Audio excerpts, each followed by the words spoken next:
Hey everyone, I'm Matt. Hi, I'm Desiree. And we're bringing you this week's Rising Tide West Coast Swing Guide. We are back with our May Musicality series here on the guide for 2023, where we're talking about a series of building block musicality themes in West Coast swing, all from the evergreen into the newer.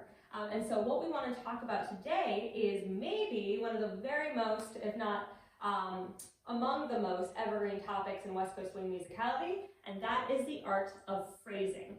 So Matt is going to talk us through what phrasing is and why we do it within West Coast swing dance to make our musicality shine, and then we're both going to talk about how we can do that as leaders and as followers in the dance. Yeah, so I like to think about a phrase in music kind of like a paragraph in a book or really anything you're reading. There's a few different sentences, they all have like a general idea, and then there's that like double enter that signifies the change between the paragraphs.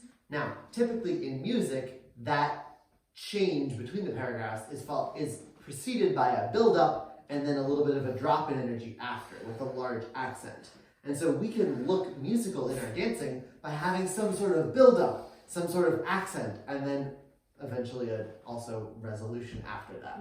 So some ways that we can do that are just getting comfortable with what sorts of things in our basic patterns can accent things. So some things that we like to think about are something like tucking actions. So anytime we're in a tuck, this sort of action can accent a phrase change.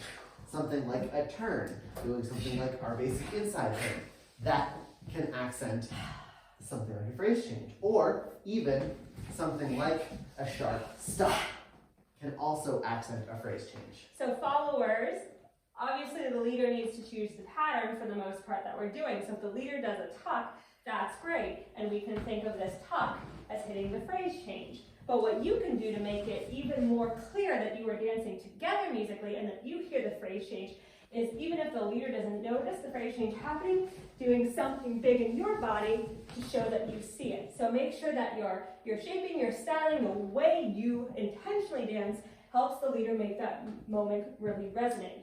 The other thing is, some folks have trouble hearing the phrase change, and that might be you. And I know for newer songs, or songs with a different musical structure than 4/4, sometimes that's me. I go, oh, I didn't realize it was coming. So a little secret and a little tip is that if you hit the 1 and the 5 of the music consistently, that phrase change will be on the 8 of the music into the 1. So if you hit all the 1s and 5s, the first moment, and then the accent moment of your 8 bars of music, then you will always hit it. So if we go through a pattern, 1, I'm hitting it, 3 and 4, 5, I'm hitting it, and 8, 1, I'm hitting it, 3 and 4, 5, I'm hitting it, you will always hit the phrase change. Now, you might look a little flat, but the good news is you'll be hitting the phrase change.